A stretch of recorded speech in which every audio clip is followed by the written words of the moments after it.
بسم اللہ الرحمن الرحیم، السلام علیکم ورحمۃ اللہ وبرکاتہ۔ تو ویورز، اصل حفاظت صرف اللہ کے پاس ہے، اور جو شخص اس سے جڑ جائے وہ کبھی اکیلا نہیں رہتا۔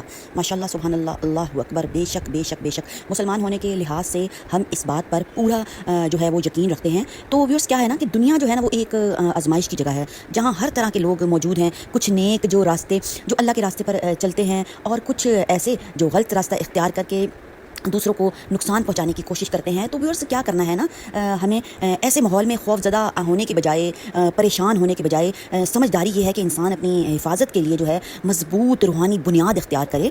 اور کرنا کیا ہے، اللہ تعالیٰ نے ہمیں دعاؤں کی صورت میں ایک ایسا طاقتور ذریعہ دیا ہے جس کے ذریعے ہم ہر قسم کے شر سے بچ سکتے ہیں۔ اور پھر ویورز، کیا ہوتا ہے نا، جب انسان اخلاص کے ساتھ اللہ سے جڑ جاتا ہے نا، تو اپنی نیت کو بھی درست رکھتا ہے اور مسنون دعاؤں کو اپنی زندگی کا حصہ بنا لیتا ہے۔ تو کیا ہوتا ہے، ہم بہت سے جو ہے وہ شیطان سے اور جو شیطان سے ریلیٹ کرتے ہیں لوگ، جناب شر پسند لوگ سے ہم لوگ بچ سکتے ہیں۔ تو پھر کیا ہوتا ہے نا، جو دل ہے نا ہمارا، وہ خوف سے آزاد ہو کر اللہ پر مکمل جو ہے وہ توکل کرتا ہے، اور یہی یقین اسے کیا کرتا ہے، بلا خوف و خطر زندگی گزارنے کی ہمت دے دیتا ہے۔ کیونکہ جب ہم اپنے اللہ سے جڑ جاتے ہیں نا، تو بہت سارے راستے جو ہیں وہ رب نے نکالنے ہیں، کیونکہ ہم کیا ہیں، ہم